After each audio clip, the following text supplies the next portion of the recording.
Welcome back. Yair Lapid, the Israeli designate prime minister, was criticized so many times by many of the Israeli leaders. On top of the list was Benjamin Netanyahu, speaking about Lapid as not able to face what he called security threats. And it seems that Yair Lapid wanted just to prove to all of them on the ground that no, he can do that. And this can be done via unprovoked violence on the ground and via the killing of tens or scores of Palestinians, including children, without any fear that the international community is going to move or to react, despite the fact of killing civilians in any other place would be catastrophic. To shed more light on this and to see if what I've said is really right or correct politically or diplomatically or no, we are going to have our diplomatic figure on via phone, Ambassador Gamal Bayoumi, former Assistant Foreign Minister. Thank you very much for being with us, sir, and a very good afternoon to you. Thank you. It's my pleasure. Good afternoon. Sir, as I said, when it comes to any of the Israeli Prime Minister, you are going to find his name connected to one of the massacres. I mean, I'm not going to count all of them since Deir Yassin, Qana, Sabra, Shatila, what's going on with the intifadas. I mean, you are going to find each name of them correlated in a way to a massacre. And as I said, Yair Lapid was criticized, I don't know, to be that peaceful, to be able to negotiate, to be that political, as if he wanted to say that, no, I can be as aggressive and as violent as every one of you. Can we read the scene this way? Yes, but when you come to the ground, the one who signed the peace treaty with President Sadat, it was Menachem Begin and Rabin and Shimon Peres, and all of them were sort of hawks in their countries. But when it comes to business, they did the business. Once Shimon Peres told me that his generation is thankful to Egypt because Egypt was the first big country who signed a peace treaty with Israel. So it became for the first time a reality by the recognition of Egypt. Our problem now in 2 points. First, that those who were born in the 70s, they have seen Israel occupying the whole Sinai and the border was Suez Canal. Those who are ruling Israel now, and they do not like the word withdrawal. So they think that they have to keep the land as much as they can. The second problem that Israel, since it was established, it is 72 different nationalities. So it is not a sort of harmonized people. And since the establishment of Israel, no one party succeeded to have the majority to rule. No 50% plus one as in any other country. But it is a government of minorities. Many of them are very tough minorities and very far to the right. So they do not want to have a peace treaty, and we do not have a sort of leadership who can have the guts to sign a peace treaty. This is the main problem. What can we do? Because we have a similar problem on the Palestinian side, because Hamas now is ruling Gaza, and they are separating themselves from the PLO. So you cannot expect from them something reasonable. So we in Egypt, we play this role. We are trying to make the Palestinians to act in one voice as Palestinians, not Hamas or the PLO or others. The last incident, it was not even Hamas, it was Jihad. Islamic Jihad, yes. Sent 300 rockets in Israel, and none of them hit anything with meaning in Israel. So what did we do? We are killing a fly with a rocket which cost $50 million. Yeah. This is not reasonable because even the war has its economy. Sure. We don't have to waste our energy and our wealth like that. So it is a very complicated problem, but thank God that Egypt is a very, very well accepted face to all parties, whether in Israel or on the Palestinian side, and we are doing our best at least to stop killing.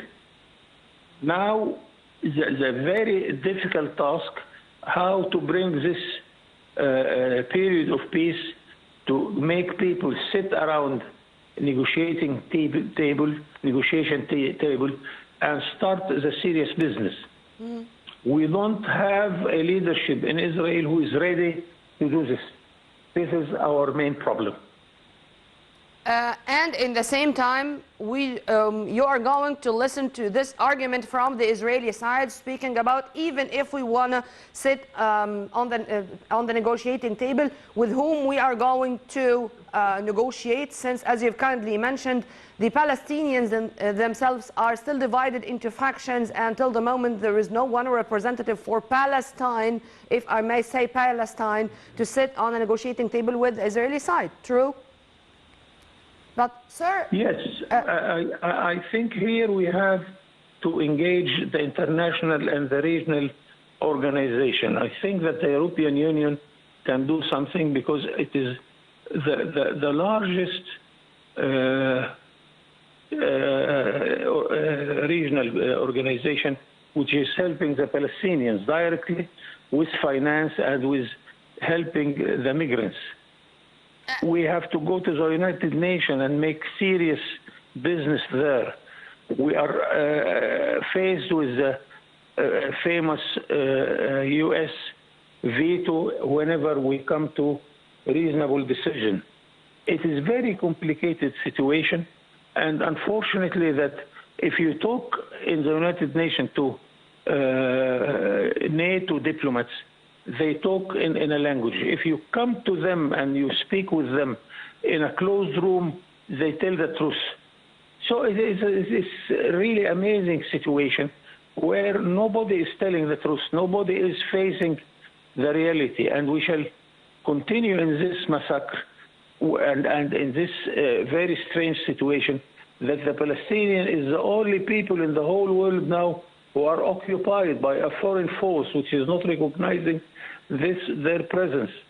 Even the best friends of Israel are telling them the two-state solution is the best solution for Israel, because if you continue your presence in the Palestinian territory, one day the Palestinians' number will exceed the Israeli number. So what will you do by then?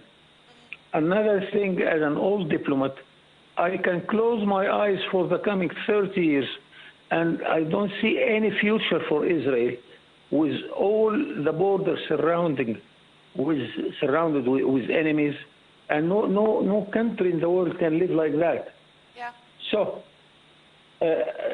some very wise voices, even in the United States, even from some Jewish communities, are against what Israel is doing.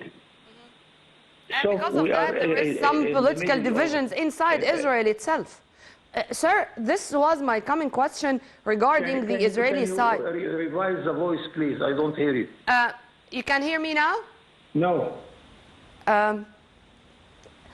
Sir, I'll try to raise my voice as much as I can. No, it's not your voice. It's a problem of the communication. Okay, go ahead. I was speaking about the Israeli people, and you've kindly mentioned that whenever there is divisions inside this country, they are not going to be able to continue with the foreign affairs, the issues outside it. The generation which was born in Israel was called Sabra or Cactus, and they were thinking that the 72 nationalities are going to be melting into one pot, and this did not take place even till the moment. True? Yes, this is the main obstacle. We have this problem on the Israeli side and on the Palestinian side, and we have to deal with this. My question is, regarding the international community, do they have this idea? I mean, do they really know what's going on inside, or they are just judging the whole issue from outside? Take what happened in Germany a couple of days ago, when the Palestinian president was calling what is happening as a Holocaust. And the German, they are very sensitive concerning the Holocaust. And there is a law in Germany and a law in France and Britain which forbid you to talk about the Holocaust. Yes. Even if you want to analyze it from the scientific point of view, you can't. They talk about freedom of speech and they don't apply it on themselves. So what happened in Germany can tell you the real joke which we are living. Yes. That those who know quite well the details of the problem, they do not dare to tell us what's going on or how we can deal with the problem. But they wanted the Palestinians to apologize for what happened in Munich Olympic Games in 1972. Well, we were very much delighted and honored to have with us His Excellency Ambassador Gamal Bayoumi, former Assistant Foreign Minister. And by this, we come to the end of this episode of Arab Affairs. Till we meet again, same time on Nile TV International. Many thanks for watching. This was Nermina Abdurrahman.